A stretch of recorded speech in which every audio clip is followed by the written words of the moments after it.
నమస్కారం, పాడి పంటలు ఛానల్కి స్వాగతం. ఈ రోజు అభ్యుదయ రైతుల పరిచయ కార్యక్రమానికి పల్నాడు జిల్లా వినుకొండ మండలం నీలగంగవరం గ్రామానికి చెందిన శ్రీ అన్నపురెడ్డి గోపీకృష్ణారెడ్డి గారు మన పాడి పంటలు ఛానల్కి రావడం జరిగింది. వీరు గత 15 సంవత్సరాలుగా వివిధ రకాలైనటువంటి ఉద్యాన పంటలలో కొమ్మ కత్తిరింపులు చేస్తూ ఉన్నారు. కొమ్మ కత్తిరింపులు చేయటం వల్ల కలిగే ఉపయోగాల గురించి మన పాడి పంటలు ఛానల్ ద్వారా ఇప్పుడు వివరిస్తారు. ముందుగా పాడి పంటలు ఛానల్ మరియు స్టూడియో నుండి నమస్కారాలండి. నమస్కారం మేడం. మీరు ఏ రకాల పండ్ల తోటలకు మీరు కొమ్మ కత్తిరింపులు చేస్తూ ఉంటారండి? మామిడి, బత్తాయి, సపోటా, జామ, పండ్ల మొక్కలు అనేవి అన్ని ఆల్ వెరైటీస్ అనేవి కొమ్మ కత్తిరింపు చేయగలం. పండ్ల మొక్కలు ఈ కొమ్మ కత్తిరింపులు చేయడం వల్ల కలిగేటువంటి ఉపయోగాలు ఏంటండి? రైతులకు ఈ కొమ్మ కత్తిరింపు అనేది కొంతమందికి అవగాహన లేదు. కొంతమందికి ఏంటంటే తెలియక ఏదో కొమ్మలు తీస్తే ఇంకా కాపు తగ్గిపోద్దామని రైతులందరూ అనుకుంటారు. అట్లా కాదు. కొమ్మ కత్తిరింపు వల్ల ఏమైందంటే కింద రౌండ్ షేప్ కట్ చేస్తే ఏమైందంటే ఇప్పుడు కాయ కాసింది అనుకో, ఆ కాయ అనేది కాయ కాసి అందరితో ఆగిపోద్ది.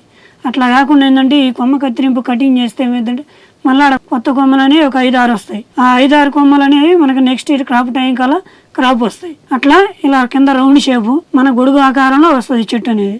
అట్లా మళ్ళీ మధ్యలో ఎండు కొమ్మ, నీరు కొమ్మ, వాలు కొమ్మ, చిక్కు, రాపిడి కొమ్మ, బూడిద తెగులు, ఇట్లా అన్ని కొమ్మలు అనేవి మనం కొమ్మ కత్తిరింపు చేయగలం.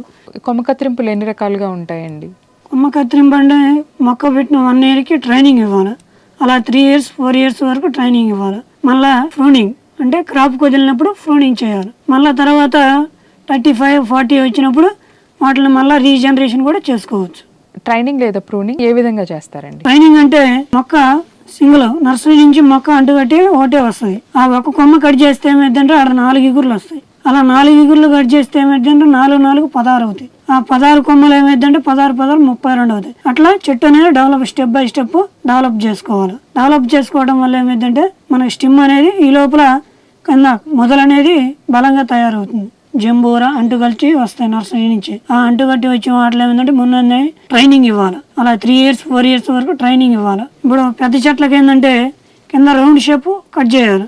కట్ చేస్తే ఏమైందంటే మనకి వాలు కొమ్మకే కాపు ఎక్కువ వస్తాయి, చెట్టు పైన కాపు ఎక్కువ రాదు. అట్లాగే కింద రౌండ్ షేప్ మనం కటింగ్ చేయాలి. కటింగ్ చేసిన వెంటనే మళ్ళీ మధ్యలో పైన రాపిడి కొమ్మ, చిక్కు కొమ్మ, ఎండు పుల్ల అనేది మామూలుగా ఇలా తీయటం వల్ల ఏమైందంటే ఈ కొమ్మలు తీయటం వల్ల మనకి చెట్టుకి ప్రశాంతమైన గాలి, ఎండ అనేది చెట్టు లోపలికి వెళ్తుంది. ప్లస్ మనం ఆర్గానిక్ గానీ మందులు గానీ ఇలా స్ప్రే చేయాలంటే చెట్టుకు అనేది 4 వైపులు వెళ్తుంది అనమాట. గొడుగు కొమ్మ అంటే సూర్యరశ్మి సన్ రైజ్ అనేది చెట్టు మొదట్లో పడాలి. అలా పడితే ఏమైందంటే మనకు పూత పిందటానికల్లా వచ్చిన పూత పింద మనం నిలబడటం వల్ల ఏమైందంటే మనకి ఈ ఎండాగాలి తగలపోయింది అనుకో, గొడుగు కొమ్మ తీయకపోతే ఏమైందంటే ఈ ఎండాగాలి తగలక తొడెం మెతకిడిచి పూత రాలిపోద్ది. అలాగే రైతుకు అనేది దిగుబడి తక్కువ వస్తాయి.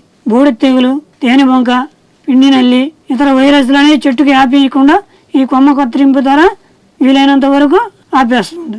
ఏ పండ్ల మొక్కల్లో ఏ కాలంలో కొమ్మ కత్తిరింపులు చేసుకోవటం మంచిదంటారు? మామిడికి ఏంటంటే మే, జూన్, జూలై ఈ 3 నెలల్లో ఎప్పుడైనా కటింగ్ చేసి ఈ కటింగ్ చేయాలంటే ముందు మ్యాంగో క్రాప్ అయిపోయినమంటే మనం కొమ్మ కత్తిరింపు అనేది చేయాలి. నెలకు కానీ 2 నెలలకు కానీ ప్రూనింగ్ చేయాలి. ఈ ప్రూనింగ్ చేస్తే మనకి మళ్ళీ నెక్స్ట్ ఇయర్ క్రాప్ టైంకి అనేది క్రాప్ ఏమంటే అందుకుంటుంది అనమాట. ఇంకా జామ అయితే 3 మంత్స్కి ఒకసారి ఈ కొమ్మ కత్తిరింపు క్రాప్ అయిపోద్ది. క్రాప్ అయిపోయినమంటే 3 నెలలకి మనం జామ అనేది ప్రూనింగ్ చేయాలి. నిమ్మ అనేది మార్చి, ఏప్రిల్ ఈ 2 నెలల్లో నిమ్మ చెట్లు అనేది కొమ్మ కత్తిరింపు చేయాలి. సపోటా, జామ మనం కొమ్మ కత్తిరింపు అనేది చేయాలి. ఈ కొమ్మ కత్తిరింపు అనేది సంవత్సరానికి ఒకసారి అనేది మనం ప్రూనింగ్ అనేది చేయాలి. ఈ చిన్న చెట్లకి ఏంటంటే ట్రైనింగ్ కదా, ట్రైనింగ్ ఏంటంటే 6 నెలలకు ఒకసారి ట్రైనింగ్ అనేది ఇవ్వాలి. ఇవన్నీ అయిపోయినప్పుడే మనం ఈ కొమ్మ కత్తిరింపు అయిపోయినాక సివాసి కానీ బయోటాక్స్ కానీ స్ప్రే చేస్తే ఏమైందంటే మనం కట్ చేసిన ప్రతి ఒక్కసారి స్ప్రే అవుతుంది అనమాట. ఈ స్ప్రే అయినమంటే వర్షాలు పడ్డా, మామూలుగా వానలకి ఎట్లా అయిందంటే వాటర్ పడ్డా కానీ జారిపోద్ది అనమాట. మీరు వివిధ రకాల పండ్లకి కొమ్మ కత్తిరింపులు చేస్తున్నారు కదండి. ఈ కొమ్మ కత్తిరింపులు చేయడంలో మీరు ఏమైనా ట్రైనింగ్ తీసుకున్నారా? మేము నర్సరీ నుంచే ముందు ట్రైనింగ్ తీసుకొని వస్తాం. ఈ కడప జిల్లాలో ట్రైనింగ్ అనేది తీసుకున్నాం. కడప జిల్లా, గుంటూరు ఇక్కడ ట్రైనింగ్ తీసుకొని గత 15 సంవత్సరాల నుంచి ఈ వర్క్ అనేది చేస్తున్నాము. సాధారణంగా కొమ్మ కత్తిరింపులు చేయడానికి మీరు మొక్కకు కానీ లేదా ఎకరాకి ఎంత తీసుకుంటూ ఉంటారండి? ఈ మామిడి మొక్కలు ఏంటంటే మనం చెట్లకి ఏంటంటే ఇప్పుడు తోట చూడాలి. తోట చూసి చిన్న చెట్లు అనుకో మామూలుగా కాంట్రాక్ట్ అయినా మాట్లాడతాం, లేదా చెట్ల లెక్కైనా తీసుకుంటాం. దాంట్లో పని బట్టి రీజనబుల్ గా రేట్ అనేది తీసుకుంటాం అనమాట. పండ్ల మొక్కలకి కొమ్మ కత్తిరింపులు అనేవి చేయటం ఎప్పటి నుంచి ప్రారంభించారండి? మాకు కూడా కొమ్మ కత్తిరింపు అంటే తెలియదు. అట్లా తెలియకపోవడం వల్ల ఏమైందంటే మన తోట ఉంది కదా, మన తోటలో కొమ్మ కత్తిరింపు అనేది చేసాం. అలా చేస్తే దిగుబడి ఎక్కువ వచ్చింది. ఆ దిగుబడి ఎక్కువ వస్తే మన తోట చూసి పక్కన 4 రైతులు చూశారు. ఆ 4 రైతులు ఏంటంటే మా పక్క రైతులు కూడా చెప్పారనమాట. అలా మేము హైదరాబాద్ కానీ, జడ్చర్ల కానీ, షాద్నగర్ కానీ, ఇటు తిరుపతి, ఇటు విజయవాడ, రాజమండ్రి, ఇటు కోదాడ, ఖమ్మం, ఇట్లా అనంతపురం, తిరుపతి, చిత్తూరు, ఇట్లా ఏపీ, తెలంగాణ అన్ని జిల్లాలలో మనం కొమ్మ కత్తిరింపు అనేది ఎక్కడికైనా వచ్చి చేయగలుగుతాం. కొమ్మ కత్తిరింపు ఎవరైనా చేయించుకోవాలనుకుంటే మమ్మల్ని సంప్రదించండి. వివిధ రకాల పండ్ల మొక్కల్లో కొమ్మ కత్తిరింపుల్ని ఏ విధంగా చేసుకోవాలి, పండ్ల మొక్కల్లో కొమ్మ కత్తిరింపులు చేసుకోవటం వల్ల కలిగే ఉపయోగాల గురించి, ఏ ఏ పండ్ల రకాల్లో ఏ సమయంలో కొమ్మ కత్తిరింపులు చేసుకోవటం మంచిది అన్న అంశాల గురించి పాడి పంటలు ఛానల్ ద్వారా రైతు సోదరులకు చాలా చక్కగా వివరించారండి. ధన్యవాదాలు. ధన్యవాదాలు.